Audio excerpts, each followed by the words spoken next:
Welcome to the First Time Facilitator podcast. Whether you're a first-time facilitator or a seasoned pro, listen in for tips and tricks to make a bigger impact at the next workshop you deliver. And now, your host, Leanne Hughes.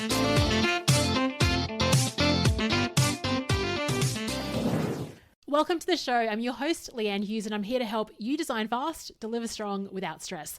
Welcome to the limited season of the First Time Facilitator podcast to celebrate the launch of my new book, The 2-Hour Workshop Blueprint. Now, if you're hosting a workshop, really what you're doing is you're hosting an event. So I've invited the managing director of an event production company in to share her thoughts in today's episode. Now, my guest today also hosts workshops as well, and she's been diving into the 2-Hour Workshop Blueprint. So in this one, we weave in and out of both topics in terms of workshops and events. There's just so much parallel between them. My guest today is the delightful Sally Porteous, and she's the MD of event production company Red Lanyard, where she produces festivals, conferences, events, and meetings. She's the creator of the Event Planners Workshop, a series of training, coaching, and mentoring products to bridge the gap between accredited education and learn by doing. Now, in this episode, we discuss Sally's story and how she wound up in the world of events, which is really built around discovering what your strengths and zone of genius is. And sometimes it's not about like a self-discovery. It's more about, oh, other people can't do this. This comes so natural to me. I love that story that she shares with us today. Creating the right environment from the beginning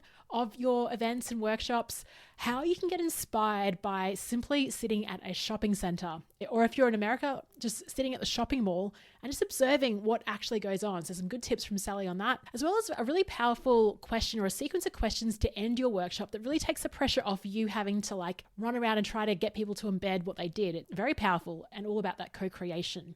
Sally also coordinates and facilitates the Event Managers Network, a membership that connects, supports, and networks suppliers and event managers. She has created a pre-event checklist that can help you out. I'll put a link to it in the show notes for this one at firsttimefacilitator.com. And of course, don't forget to continue the conversation when the show is over by joining our community of over 2,200 facilitators in our free group on Facebook called The Flip Chart. Hope you enjoyed this episode. Make sure you connect with Sally. Let her know what your key takeaways were from this one. All right, let's dive right in. I am so excited to welcome onto the First Time Facilitator podcast, Sally Porteous. Sally, it's great to have you on the show. Thank you, Leanne. It's so good to be here. I'm a big fan of yours, as you know. We've been in each other's orbit for quite a few years now, so it's really cool to be here with you face to face. Thank you. Yeah, no worries. And I think, a lot of this podcast is really about facilitation, but it's also a lot about it is about the event space, right? And hosting an engaging event and like creating the right environments. I'm really keen to dive in with you on those topics as well. For those listeners who don't know a lot about you, can you share a bit about your background? What sort of watershed moments helped you to discover the work that you do today? Yeah. Well, I was a jack of all trades for a very, very long time. Not exceptionally academic, probably the reverse of exceptionally academic. I feel like I'm living life backwards retrospectively. I started studying at a very mature age, have discovered my passion, halfway through my life. So I do feel like I'm living my life backwards, but I've been doing events forever. And I guess it's one of those things that a lot of us who have dabbled in a lot of things over time eventually kind of figure out, oh, this is the thing. People don't know how to do this. And so that was kind of me. I had always done some sort of gathering in every workplace I was in. And if they didn't do gatherings, I created them. So I created the social club or what have you. I'm a natural networker. I've created my own networking groups since I could, because I just love being around people. I love hanging out with people and sharing ideas and that kind of thing. And so in 2011, 12, somewhere around that time, I was working with a public transport authority. They had a very major project on the go where they were changing a ticketing system completely from one way of doing things to another way of doing things. And my job was to go out to the community and essentially share this new way of riding on public transport and convince the community that this was a great thing. So being a government organisation, of course, it's something people have to do, but we have to do that community engagement activity to show people that it's easy and better. So that was my job. And when they did finally change it over, there was probably about 13 huge community events where they gave away this product that was going to be used. And I got some accolades for the way I ran those events. And from very, very high up in the government, I received some, like testimonials, I suppose, from people pretty high up that said they were very happy with how they went, because it was very contentious. So it could have gone very bad very quickly. But like I said, I love gathering people and making sure people have good time. So that's essentially what my, what I stepped forward with. And it was after that I kind of went, oh, well, other people don't know how to do this. I found that really interesting, that it wasn't a common activity. Like, it's not hard, it's fun. What do you mean? It's, and someone else in the organisation was doing another part, and they essentially used to come to me almost every day and complain about how hard it was, how difficult it was to manage the people, how annoying the customers were. All of these things. And I was like, what are you talking about? This is awesome. This is the best thing ever. So that's, for me, was kind of a moment where I thought, okay, actually, I have been doing this forever, and maybe this is something I can do. And at the time I was 43. So I kind of went, oh, finally, this might be a career. I might be able to call myself something. I mean, there's so much. What I found really fascinating about what you just shared is, like, it's your zone of genius when you find it so easy, and you kind of baffled that other people don't really get it. Yeah. But it's also hard to see it as a zone of genius or something special, because it is so intrinsic in the way that you operate that you think, is there value in this? Because it's completely normal. I mean, you kind of alluded to that. Yeah. We don't put a value on something that we enjoy. Yeah. So I thought it was a fun thing to do. I proactively went and sought out ways to gather even if I was in an organisation that didn't gather. So to me, that was a lifestyle choice, not a work choice. It wasn't something I should get paid for. Yeah. It wasn't until they were paying someone a lot more money than they were paying me, that knew a lot less about than me, that I kind of went, wait a minute, this is a thing. Maybe there's something in this. So tell me about those government, you said, it could have gone the other way. What do you think you created in terms of the event design that made it go so well? The customer service aspect. So I always, whenever I gather people, do an event of any type, I'm the customer facing person. I'm not the tech person. I always grab someone else to come and do the event with me, and they look after the crew, the tech, the back end, all of that kind of thing, because I want people to have an amazing experience. And just talking to people and noticing if someone's confused, noticing if they're not sure what's happening, you can just tell by the look on someone's face whether they are in flow, whether they're following the journey that you wanted them to follow. So I suppose creating the environment in the first place is one of the things I talk about a lot.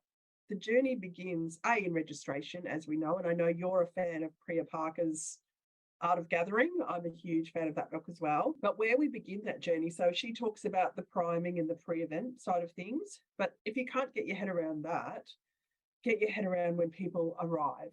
So don't be mucking around with tech. Don't have your head in your gift bag trying to still pack things. Like, be well and truly ready and organised, because you need to be the concierge. You need to be the air hostess. Imagine if you got on a plane and the air hostess or the pilot was still, I don't know, packing bags or putting food away or something like that. You'd be kind of like, what's going on here? Like, how organised are these people? So I think be organised, and then people feel safe because they're nervous, right? Doesn't matter what environment they're coming into, whether it's your party, it could be your dinner party, or it could be some corporate event. As people step over the threshold, they want to feel safe. They want to know they made the right decision, and they're looking for someone. They're looking for someone to support them straight away. So I think that was the difference. Is I wasn't mucking around with Post-it notepads or merch to give away or systems or logistics. I was standing there ready to go, hey, everyone, thanks so much for coming. We're so excited to see you. It's funny you said, I mean, I'm looking at, if you're listening in, I'm looking at Sally now, she's got a big smile on her face. And I think, we can read all the books about creating psychological safety, but I think one of the most basic things is, are you greeting people with that warmth and that energy and that openness? Yes, absolutely. Yeah. I'm seeing it here. I really like how you talk about like crossing the threshold. So like I am an extrovert. I love being around people, but you're right. I still feel a sense of trepidation going into any event. Like if Me I too. haven't been there before. So let's talk about, I mean, you help people design these experiences and these events. Yeah. What do you think holds people back from creating a similar experience? Is it time? Is it that they don't know what they need to do? Like, what's the challenge? The fear of forgetting something. Mm. Totally the fear of forgetting something. Mm. And this was an amazing experience I had. I was in a program that encouraged us to do market research. So I put it out on the internet. I had a series of 12 questions. I'd love to talk to anyone who has produced events before, whether it be 1 or 100, and talk about your experience. I had a series of 12 questions. The last 2 questions were, if you could have anything in your toolbox, money wasn't an object, nothing was an objection. If there was just something you could have that would make you feel like you could just, take over the world with your event, what would that be? So many people say a checklist. Down to, so people who approached me, it blew my mind. And the one that blows my mind the most, when I asked this person what events had they produced before, they said, I used to do the road shows, when the president, this is the president of the United States, when the president or the president, not president-elect, whatever they are before that, when they do their road shows and they go out and do their scouting to get people to vote for them to be the president-elect, she ran those. And I'm like, and you're talking to me and you're telling me that if you could have a checklist, that's, and I was like, why haven't you got a checklist? I would have a book, like I'd have a playbook if that was like very important events, right? But without fail, I think if I look back on those sheets, 90% of them would say a checklist so I don't forget anything. Mm. And I think that comes down to not wanting to be made a fool out of, look stupid, all of those, you mentioned earlier, those imposter syndrome things. Like, I know my stuff. I'm a technician. I know I can stand on stage and talk about what I need to talk about. But what if the AV doesn't work? Or if I haven't hooked everything up properly, or I've missed something in the run sheet, or I didn't invite the right person, or, those kind of things. And I think people are fearful of that. Mm. They forget, though, that oftentimes the venue will help you with all of that. There's people that become a part of your process that you can ask those questions of. Mm. You can send your stuff to them and go, when you send your order of proceedings to a venue, they'll pick up whether you haven't left enough time between, entree and main. They'll call you and say, that's not enough time for us to do that. You need to change your run sheet. Mm. So I think that's the fear of looking silly, being made a fool of, looking like you don't know what you're doing, that kind of stuff. Yeah, I think you're right. There's a lot of that mindset stuff when it comes to running any type of event. I'm a huge checklist fan. And yeah, for me, exactly what you said before, I just want to make sure that while we can't control anything really, we can minimize the risk of things going wrong if we've got and I just need it to have a good night's sleep, to be honest. Like if I know that things are packed, it's in the boot, got a pair of shoes, like it's all there. I know what I'm wearing. I'm good. So like, how do you personally prepare for your workshops or events? Like, what's your preparation like? I really love this question because I'm going to confess, I'm like the mechanic in the mechanics workshop.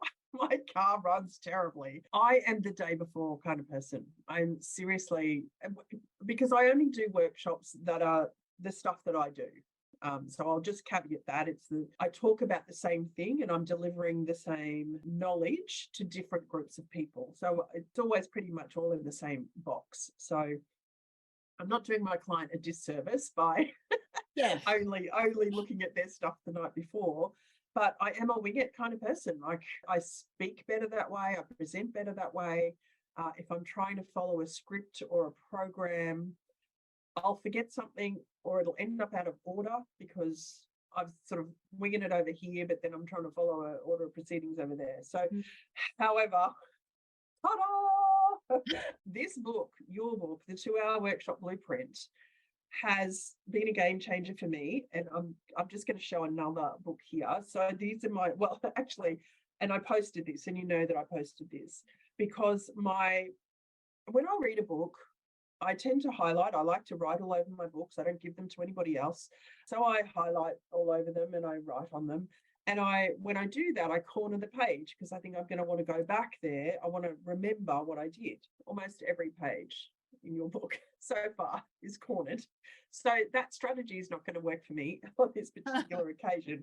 So I have this notebook, right, that I've been putting everything in. And I have a workshop coming up in September, which is on sponsorship, which I've run before. I have a framework that I run through. I wouldn't normally look at this until like the week of. I kind of go, oh yeah, I've got that thing on Thursday. Yeah, doing that. And the night before, I would probably pack the stuff that I needed to pack. It'd be 11 o'clock at night and I'd probably be tweaking the presentation. I'd look at the presentation to make sure it still fits that situation. But this has been great because whilst I work well within frameworks, I hadn't considered that other people would benefit from a framework as well. So far, I'm up to the visual representation of it. And when I'm going to present my workshop, I'm going to be able to share those models that you encouraged us to create. And I think that's going to be the game changer for them. They're going to remember what that model looked like and they're going to go, oh, yeah, that's right. It was a Venn diagram. It was assets, needs, the execution, and then the return on investment is the thing that pulls all those things together. And they will remember that so easily. I was just trying to get the acronym like EAR, earn. I'm just trying to see like an acronym in that, but because that's why that's so valuable, is because they do have to earn the return on investment, right? They do have to earn the return on investment. So often it's a sell and forget, and they're not going to come back. But the disservice you're doing to yourself and that client is you have to keep selling it year on year on year. Whereas if you do it properly, you'll never have to sell it again. They'll just keep coming back. That's a good tagline for your workshop as well. So this is the value of having conversation, isn't it? And I know. Yeah, and I agree with you. Like the value of frameworks, I'm the same as you. It's like I think all we're doing is like really gift wrapping the information so it's easy to remember. That's how because I had to get out of my own head that anyone can create a framework. You don't need a PhD to create one. That was sort of my internal dialogue as well. But yeah, lovely to hear the way you encouraged that though. I think you made it easy. So the framework you used to help us create a framework, which is getting a bit better, was super simple though. Even though that sounds really complex, the fact that you used a really simple table to just go, if it's this, use this. If it's that, use that. If it's that, use that. And I was able to look at that in 5 minutes and go, that's my situation. Oh, absolutely. That's what'll work. Let's play with that for a minute. And it worked straight away. I love that. And by the way, podcast listeners, I didn't ask Sally to say any of this. No. It sounds like I've just got you here to talk about the book, but I'm really, this was not about that at all. This is all about Sally's work and events. So no, it definitely was not a paid promotion.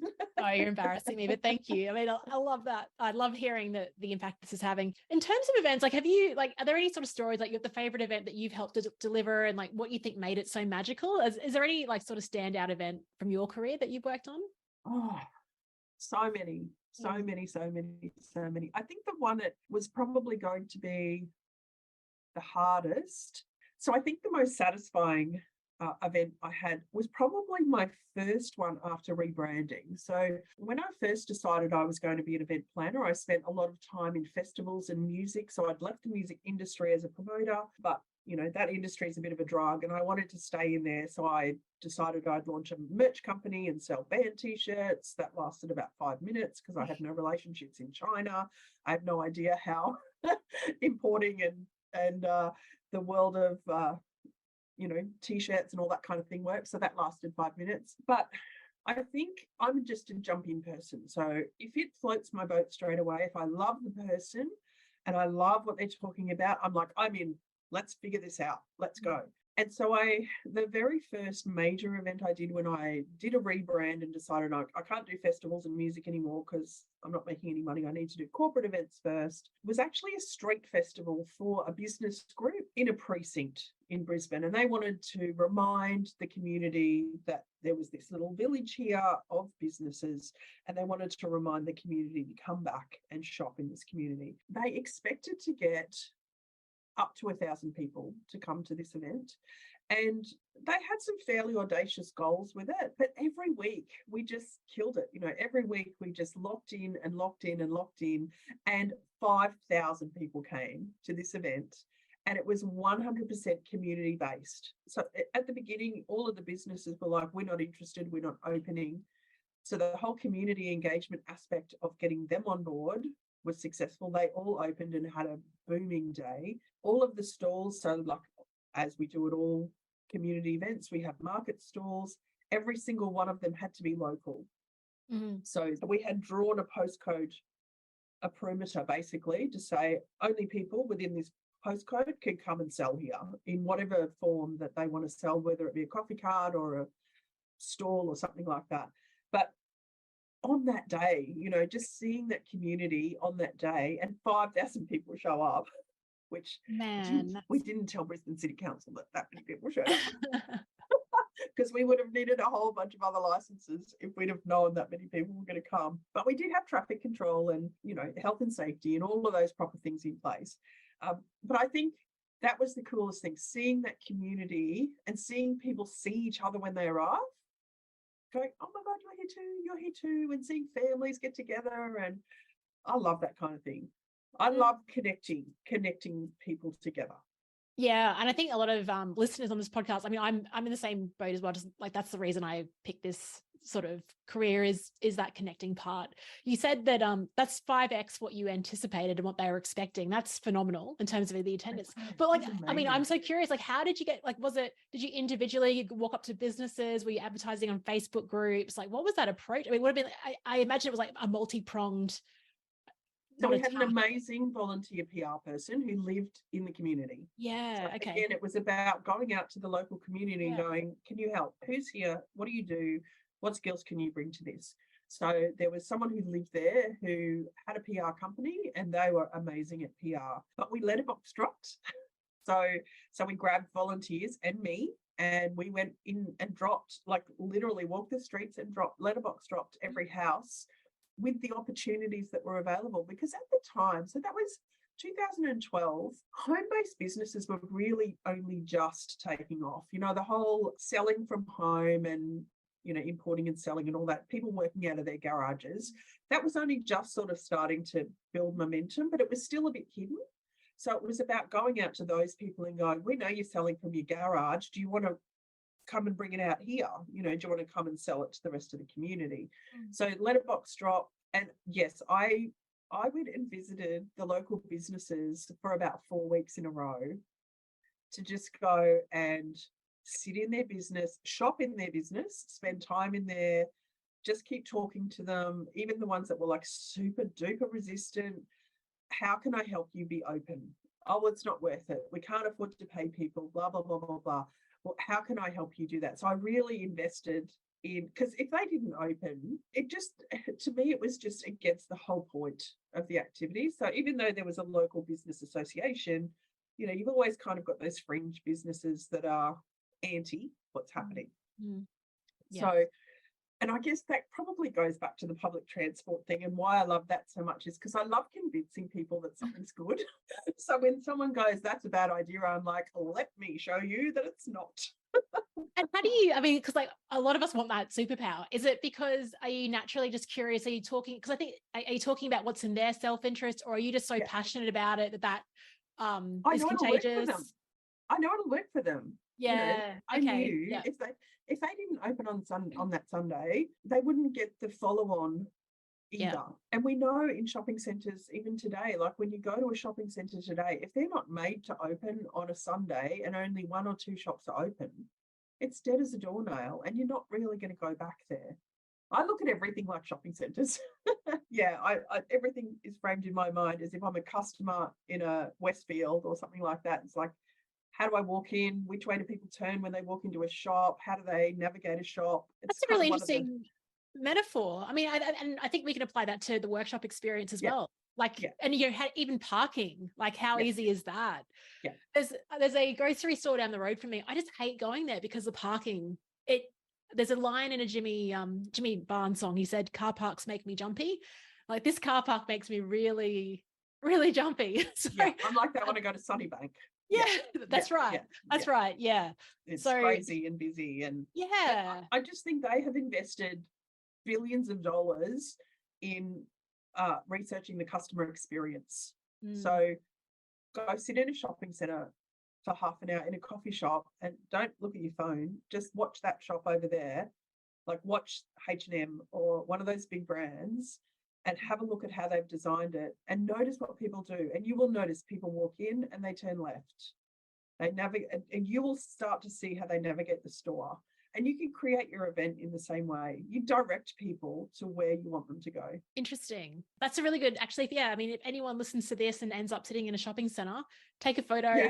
tag Sally, tag myself. Yeah, do that. You're doing the research. Yeah. I didn't know that the left thing, but I'm even thinking as you say that, like, what is, yeah, you're right. I mean, you're left. Yeah, we do it. Like you'll start to notice yourself. You'll walk in and you'll step and you'll go, no, I'm going to turn right.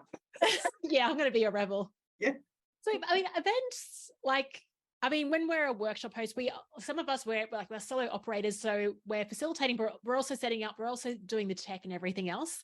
How do you manage things when like there's so much going on in an event in terms of keeping calm and doing what you need to do? How do you manage all the things that are going on during your events?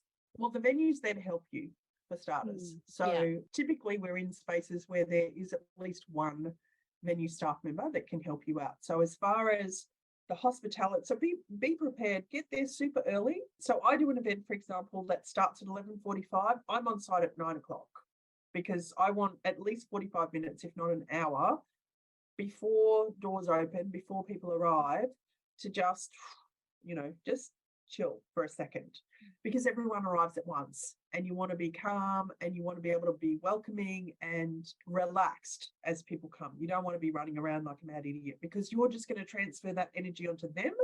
They then become anxious, like, oh, am I in the wrong place? Is it the right time?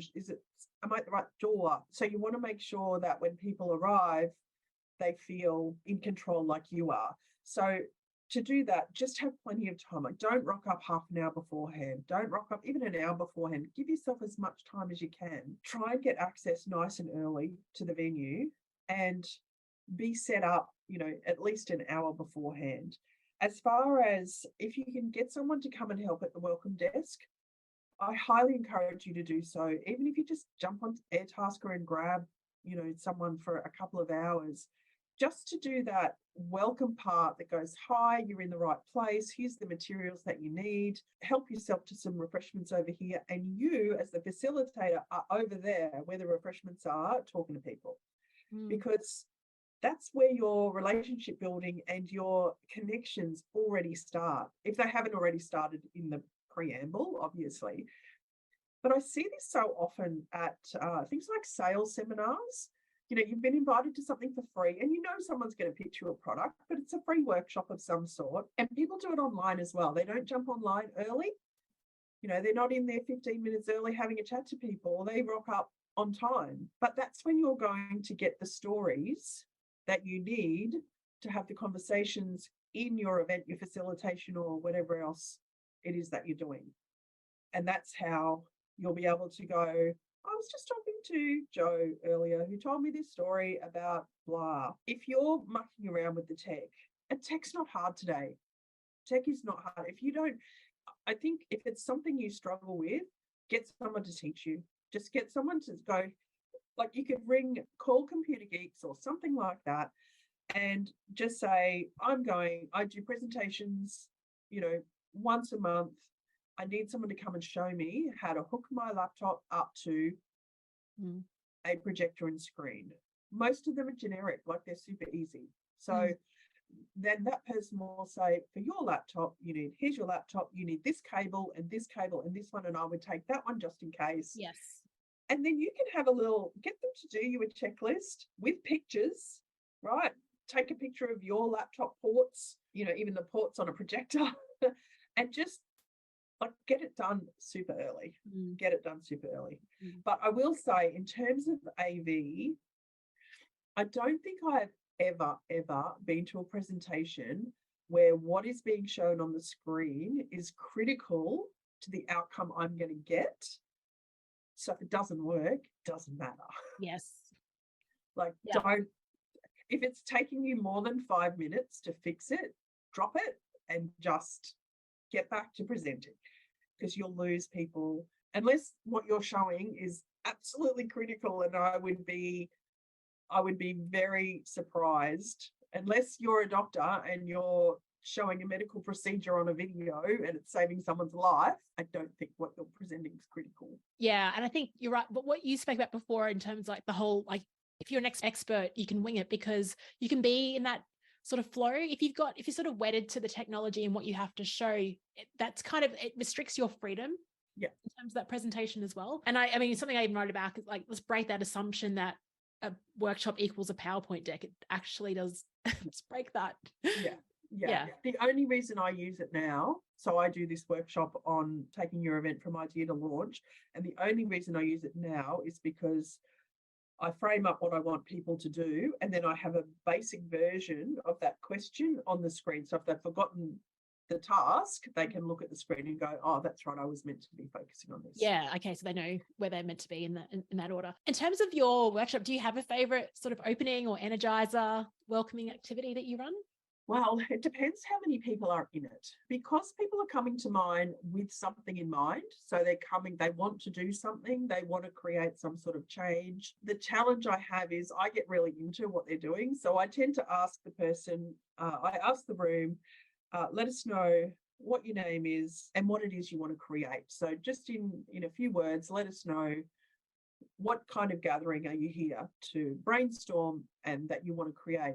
And so many people in the world are doing the coolest things. I have to resist the temptation to go, oh, tell me more. Yeah. Oh, I really want to help you do that, because it's just, the last one I did, there was a young bloke there who was a police officer, and he was creating workshops so in the Kiwi and Samoan community, they don't get support when they come out of incarceration, the young kids, that they just come straight out. So he was creating a series of workshops. So when they come out of incarceration, they have somewhere to go. They have a support network to go to every week and make sure that they basically re-assimilate back into society. Yeah, right.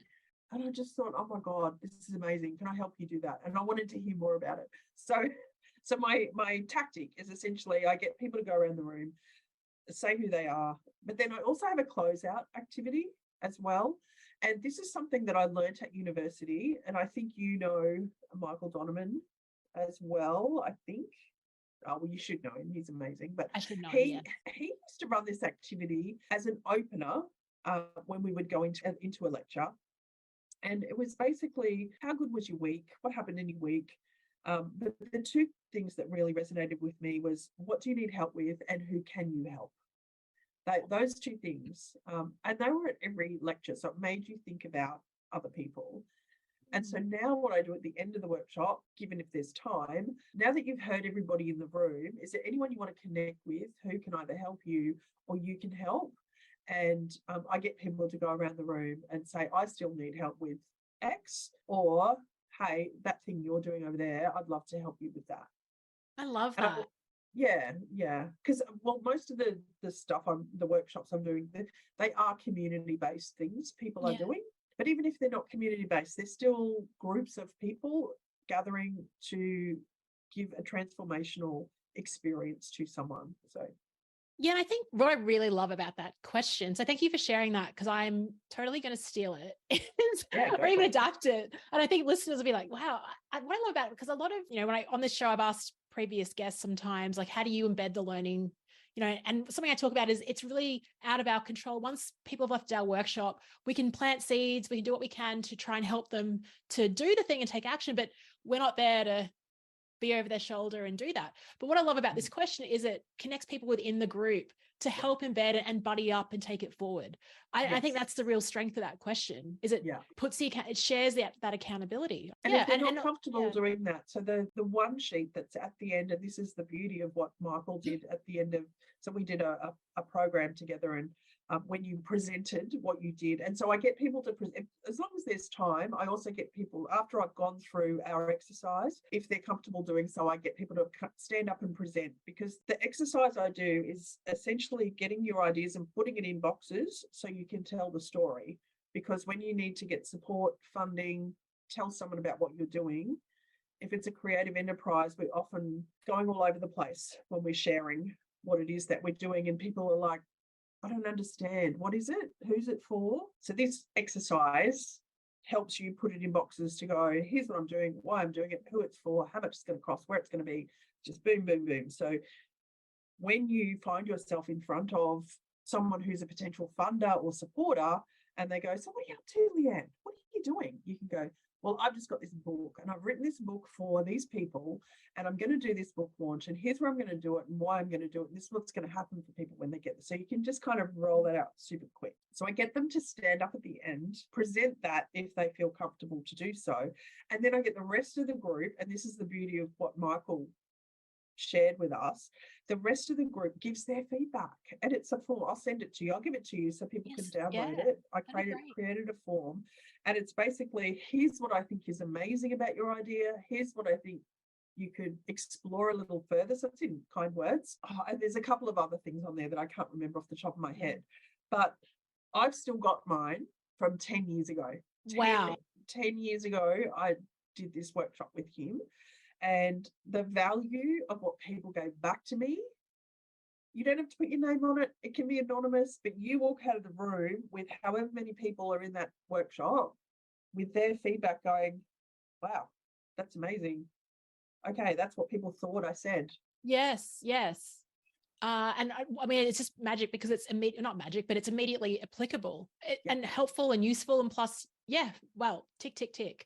That's great. And it's more than just the facilitator too. It's more than just me in the front of the room going, oh, do this. That's amazing. Try that. And it supports people who don't feel comfortable to speak up. Yeah. If they've got a great idea for you, they may not tell you because they're not comfortable going, hey, here's what I think. But they can write it down in the end and go, that's my little idea for you, I love it. Yeah. It's just co-creation, hearing all voices, inclusive. This is amazing. Thank you so much for sharing this. I mean, your workshops sound great. If we've got listeners that want to, take their event idea and take it into launch mode and want to find out more about your work, Sally, where can we send them? To LinkedIn is probably the best place. So you'll find me at Sally Porteous on LinkedIn. So it's just my name, which I'm guessing will be in your show notes, but Porteous. As my son would say, gorgeous with a P and a T is how you spell out surname. Love that. I know, right? Corny, but I think LinkedIn's probably the easiest place to go. Yeah. Yeah, and we'll put a link to that form you were talking about as well, and anything that you mentioned on this show. Sally, thank you so much for being here. I mean, you've really drawn out the parallels. I mean, we are, as workshop hosts, we are event hosts, we are event designers as well. So you've given us lots of great ideas to start thinking that way, as opposed to thinking about the skills and the experience, just the knowledge. It's about creating that experience as well. Thank you so much for being a wonderful guest on the show. Thank you for having me. Oh, I'm so excited. I'm really pleased to be here. And like I said, we kind of connected all those years ago, didn't we, at that amazing workshop, and we've just kind of been hanging around each other for a little while. So it's really nice to connect with you more personally. So thank you. Yeah, no, awesome. Thanks, Sally.